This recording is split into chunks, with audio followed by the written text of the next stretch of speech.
Hai semua, kami dari kelompok 8. Saya Gali, saya Bowo. Aku Fitria. Dan aku Rahayu. Di sini kami akan membawakan video mengenai apa aja sih skill yang harus dimiliki oleh HR. Selamat menyaksikan. Dadah. Pernahkah kamu berpikir apa sih sebenarnya yang membuat seorang HR dianggap kompeten? Apakah cukup hanya bisa membaca CV atau menyusun jadwal wawancara? Ternyata pekerjaan HR jauh lebih kompleks. Mereka bukan hanya penjaga gerbang dalam proses rekrutmen, tapi juga pemegang peran strategis dalam membentuk budaya kerja, merancang tim, hingga menjaga reputasi perusahaan. Di balik sesi wawancara yang terlihat sederhana, terdapat beberapa kompetensi penting yang harus dimiliki seorang HR. Di sini menurut Dave Ulrich, seorang tokoh terkemuka dalam manajemen SDM, terdapat beberapa kompetensi inti yang harus dimiliki oleh profesional HR agar efektif dan strategis. Di antaranya adalah menjadi credible activist, talent manager, culture steward, dan operational executor. Melalui video roleplay ini, kita akan melihat bagaimana sih kompetensi tersebut muncul secara nyata dalam sesi wawancara kerja. Mari kita ajukan beberapa pertanyaan reflektif sebelum menonton. Seperti, bagaimana sih seorang HR bisa membangun kepercayaan dan menciptakan komunikasi yang nyaman? Apa saja sih pertimbangan HR dalam menilai seorang kandidat selain dari pengalaman kerja? Dan terakhir, seberapa penting empati dan kemampuan menyampaikan informasi dengan jelas dalam proses seleksi? Nah, untuk lebih jelasnya, kita simak bersama video berikut ini. Pagi Mas. Ya, oke, silakan duduk Mas. Terima kasih.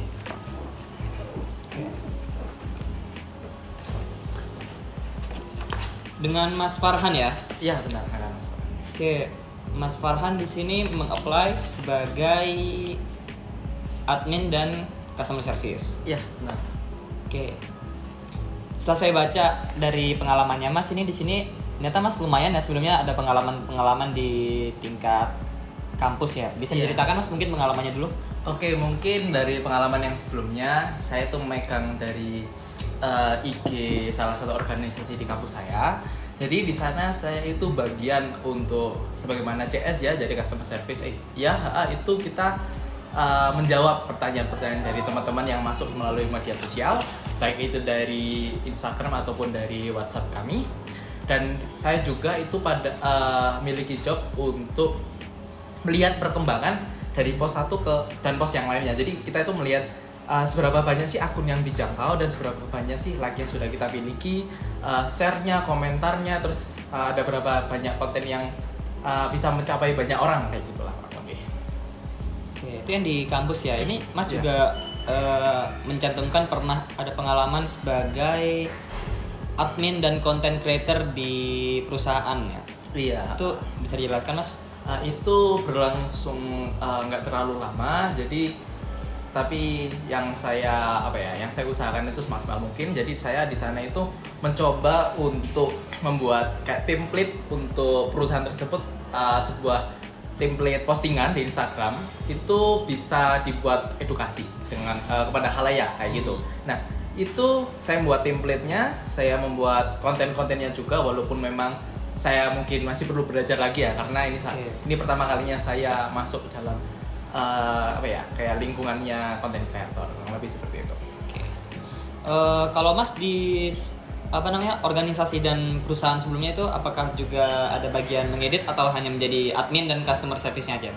Berarti bagian hubungannya ya? Iya. Komunikasinya. Gimana? Untuk bagian kayak ngedit itu saya ada beberapa, karena kan seperti sebelumnya saya kayak membuat template pada perusahaan untuk diposting. Jadi saya itu ada proses editing di situnya, dan untuk sisanya mungkin lebih ke narasumber memang. Oke, selanjutnya mungkin saya mau nanya soal ini ya Mas, tentang kelebihan dan kekurangannya Mas ya. Mungkin bisa Mas jelaskan? Oke, baik. Untuk kelebihan kurang lebih saya itu bisa manajemen waktu dengan baik. Saya juga lebih disiplin dalam hal deadline yang saya miliki dan yang saya tentukan ataupun yang ditentukan oleh atasan. dan saya itu memiliki tanggung jawab yang tinggi terhadap terhadap apa yang diberikan oleh perusahaan itu, apa yang diamanahkan dari perusahaan tersebut. Saya bertanggung jawab akan hal itu jika saya memang diberikan amanah tersebut. Untuk kekurangan mungkin saya kurang kreatif dalam membuat seperti konten atau membuat kayak kita membuat suatu template, tapi saya tuh kurang memahami terkait dengan warna yang cocok. Terus kayak misalnya kita itu disuruh tuh rebranding itu, saya tuh memiliki kesulitan kayak warnanya seperti apa, gradasi seperti apa yang cocok, tulisan seperti apa saja yang perlu dicantumkan kurang lebih. Untuk kekurangan lebih kepada kekurangan ini ya, skill untuk mengedit. Mungkin juga karena pengalaman saya masih sedikit, jadi masih itu saja mungkin pada bagian kekurangan yang sesuai dengan yang saya apply. Nah, Mas kan mendaftar di bidang admin dan customer service ya. Kira-kira ada kelebihan yang sesuai nggak dengan bidangnya, Mas? Pada narahubung ya berarti ya. Iya. Dalam narahubung itu saya memiliki komunikasi yang yang bisa dibilang itu saya itu bisa membujuk orang lain, ataupun saya bisa membuat orang lain itu nyaman melalui kayak media sosial itu. Dari pertanyaan yang diberikan, saya menjawabnya dengan hangat, dengan ramah gitu. Jadi dalam hal sosialisasi, saya tuh bisa dibilang memiliki sosialisasi yang cukup bagus, dan itu juga memiliki dampak positif di bagian narahubung. Ya, Masnya sudah ada gambaran ya, nanti jadi sebagai admin dan customer service tuh udah pasti berkecimpung dengan orang lain dan khususnya di eksternal dari perusahaan ya. Ya, kurang lebih saya sudah mengetahui dari pengalaman sebelumnya ya. Jadi kurang lebih saya tahu lah kayak cakupannya itu sampai mana, job desk-nya itu sampai mana. Tapi mungkin dari perusahaan sini itu memiliki cakupan yang berbeda atau gimana, mungkin nanti saya akan belajar lebih lanjut lagi. Oke, jadi Mas di sini kan karena nanti biasanya kan admin dan customer service mungkin di pengalaman Mas sebelumnya itu online ya. Kalau di sini kita nanti ditempatkannya offline di salah satu kantor cabang. Nah, kira-kira Mas ada kendala nggak dengan masalah jam kerja? Untuk jam kerja mungkin karena dari yang saya ketahui ya, dari yang saya pelajari sebelumnya juga di program saya sebelumnya itu mungkin untuk mungkin ada kompensasi yang diberikan ya dari perusahaan jika kita melebihi waktu, misalnya lembur gitu atau gimana. Jadi mungkin kalau masalah jam kerja kurang lebih saya fleksibel, tapi tentunya dari fleksibelnya itu dari lembur itu atau dari jam-jam yang lebih itu mungkin bisa ada dari perusahaan itu ada kompensasi. Harapannya saya seperti itu. Oke.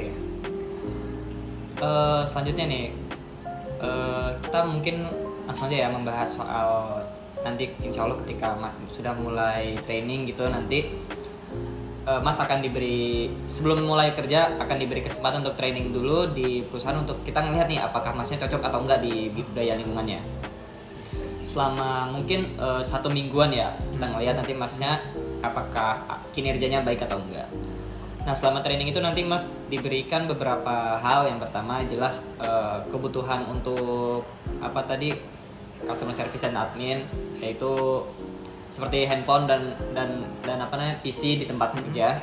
Kemudian Mas juga nanti di bidang adminnya juga ada subsidi kuota gitu. Oh ya. Oke, jadi mungkin itu kompensasi dari training yang bisa diberikan nantinya. Sejauh ini ada pertanyaan dulu nggak Mas? Mungkin untuk pertanyaan, apakah waktu jam kerja saya ketika training itu sama misalkan ketika saya sudah keterima menjadi permanen sebagai karyawannya? Oke, karena kebetulan ya kita trainingnya memang sama karena agar sesuai ya, jadi prosesnya on the job training. Jamnya itu 9 to 5, jadi dari jam 9 sampai jam 5 gitu. Nanti Masnya tapi tidak bisa, harusnya kan kalau kerja kita 5 hari dalam seminggu ya, nanti Masnya mungkin sekitar 3 hari aja, cuma nanti Mas dalam 1 minggu tuh bebas mau milih hari apa. Begitu. Baik. Terima kasih, mungkin itu cukup menggambarkan apa yang mungkin saya siapkan sama yang saya lakukan ketika job training. Oke. Untuk selanjutnya kita akan bahas soal gaji ya Mas. Jadi mungkin untuk gajinya kalau memang sudah terima nanti untuk gaji umumnya sekitar 3 juta. Cuma kalau misalkan masnya nanti ada lembur atau apa, insya Allah nanti dikompensasikan dari perusahaan. Oke, mungkin itu saja dari wawancara ini. Semoga masnya nanti lancar dan sesuai harapannya ya. Amin. Ya. Oke, terima kasih ya, Mas. Baik, Sukses terima terus. kasih Mas ya. Iya. Oke. Mari Mas ya.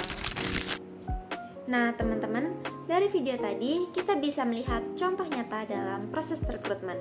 Proses yang sebenarnya kelihatan simple, tapi ternyata nggak sesimpel itu. Dalam cuplikan tadi, HR menunjukkan 4 skill yang krusial, dan skill-skill tadi akan kita bahas sebagai berikut.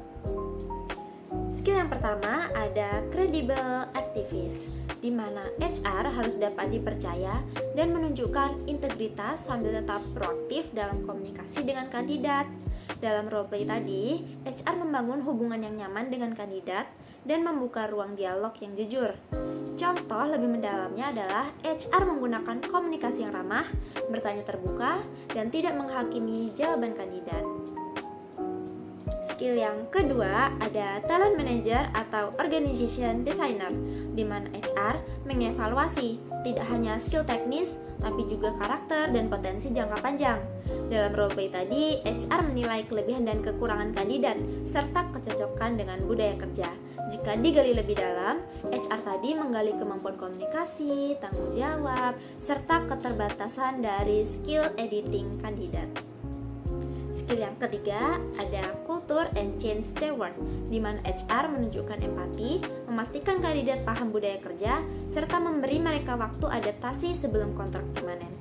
Dalam roleplay, HR menjelaskan sistem kerja offline, fleksibilitas jam kerja, dan nilai-nilai adaptasi sesuai lingkungan kerja. Dan skill yang keempat ada operational executor, di mana HR mampu menyampaikan informasi teknis secara terstruktur, jelas, dan sistematis, mulai dari job desk, jadwal kerja, hingga kompensasi. Dalam roleplay, HR menjelaskan jam kerja, sistem training, benefit, dan ekspektasi perusahaan secara runtut kepada kandidat. Nah, teman-teman, keempat skill tadi menunjukkan bahwa HR bukan hanya eksekutor administratif, melainkan mitra strategis dalam membangun tim, budaya, dan reputasi organisasi. Sekian dari kelompok kami. Wassalamualaikum warahmatullahi wabarakatuh.